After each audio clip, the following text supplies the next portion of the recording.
How to be happy all the time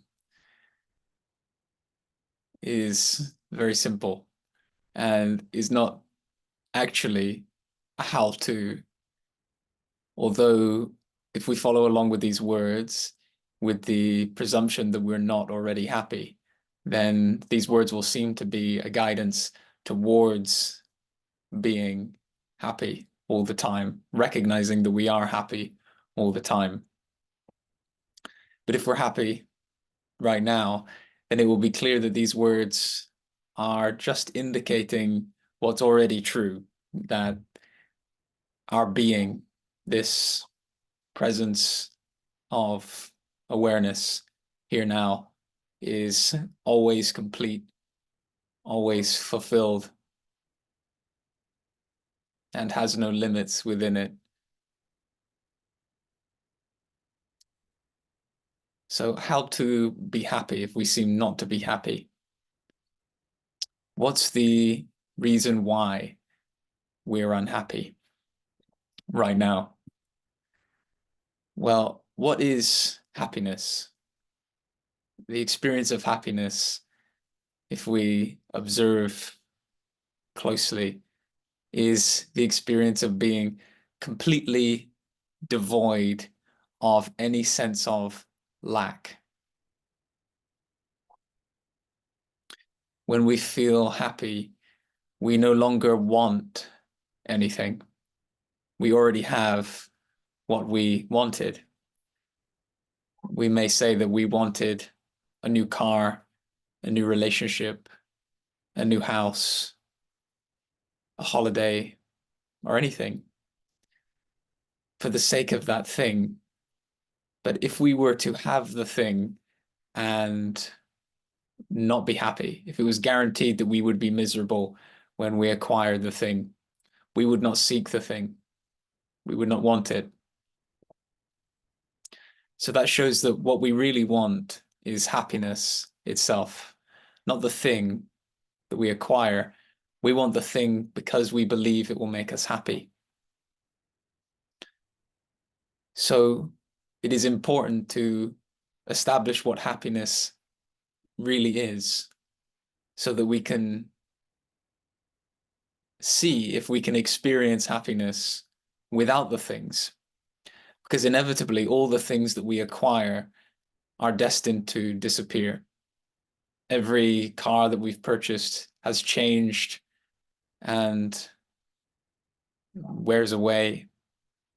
Our new relationship no longer satisfies our happiness. Some turbulent event occurs and we no longer feel happy. Our happiness that is dependent upon circumstances and objects is conditional, is temporary. So there's great value in discovering what unconditional happiness is, if there is such an experience. And my contention is, from my experience, is that there is unconditional happiness. A happiness that is present throughout the entirety of experience, all the time. So I hinted earlier that true happiness is being without any want or any sense of lack. So what is it in our experience that could be the candidate for that which does not lack anything? Well, lack implies limitation. If we are lacking something, we find ourselves separate from that something, and therefore we are limited. There is a thing that is outside of ourself, so there's a boundary between ourself and the thing. So to collapse that boundary and to experience ourselves as unlimited, not separate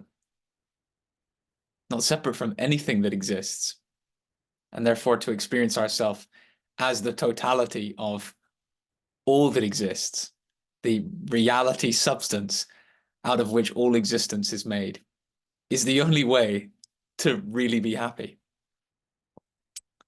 For being infinite, being unlimited, is the only experience that delivers happiness. And it doesn't deliver happiness, it is happiness. To be infinite and to be unlimited is what happiness is. There is no lack, no need, no want for that which is infinite, that which does not find an edge of itself. So this may seem like a grandiose proclamation that the only way to be happy is to be infinite. And it may seem very difficult to attain. We imagine that infinity or being unlimited is some far off, distant experience. But the contrary is true. It is very simple, direct, and immediate.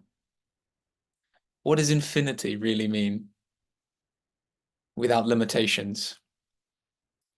So what are the most fundamental limitations that we can observe in our human experience?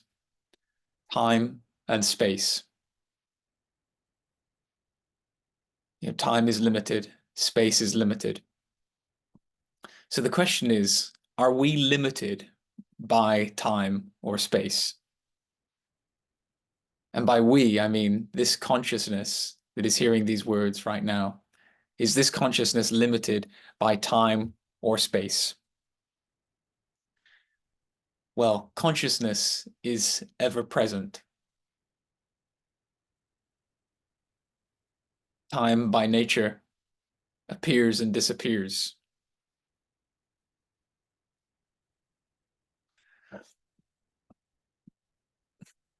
Consciousness is ever present. Space appears and disappears. All there is to the apparent evidence of time is thought. Thought that conceptualizes a past and a future. If we remove those thoughts from our experience, we have no apparent evidence of time.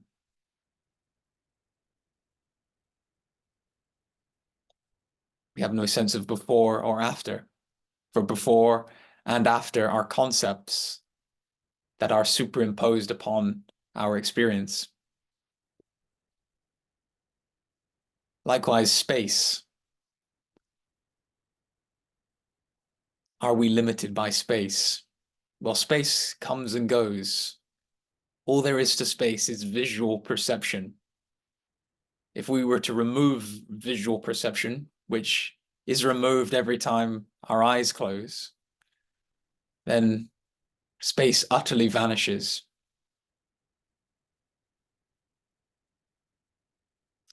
We may say that, well, space is there. Likewise, time is there, even when we're not aware of it. But what is the definition of reality? That which is truly essential to reality, that which is ever present. And being that the concept of time and the perception of space, which is all there is to time and space, a concept and a perception, are temporary and intermittent. They are not fundamental to reality.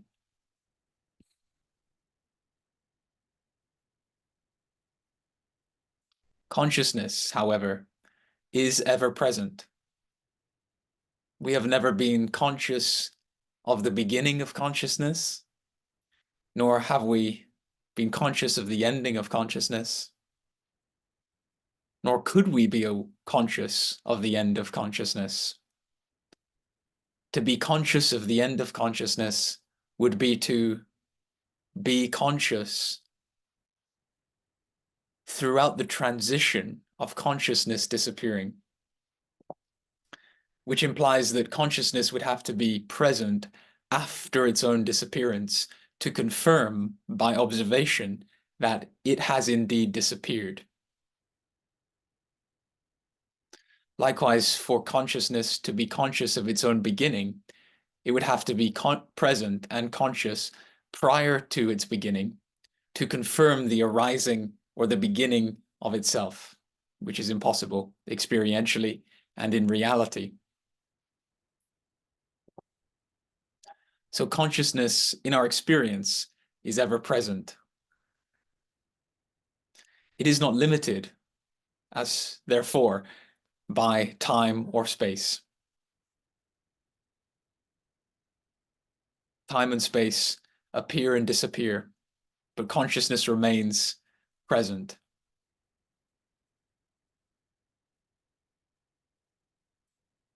So being that time and space, thought and perception utterly vanish, leaving only consciousness. Consciousness is the only one left, the only reality present. When these have vanished, and the only one that it is coming in contact with, it finds no edge to itself, it finds no limit to itself. And that is happiness itself. Consciousness in its own experience of itself is happiness, being absolutely unlimited and infinite.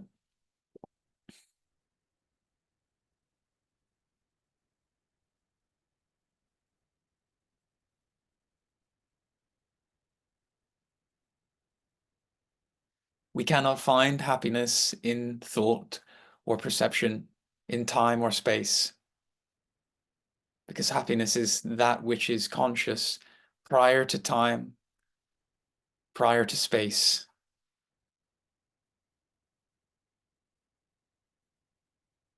Time and space appear within happiness, within the consciousness that we are. So our attempt to find happiness in time and space seems to veil the happiness that consciousness essentially is. So all that's necessary in this how-to approach to find happiness that is unconditional is to rest as consciousness. And who is it that would rest as consciousness? It is consciousness itself that rests as itself. So we simply ask, am I conscious? Yes. Does this consciousness that I am find any lack within itself? No. Does this consciousness that I am find any limits? No.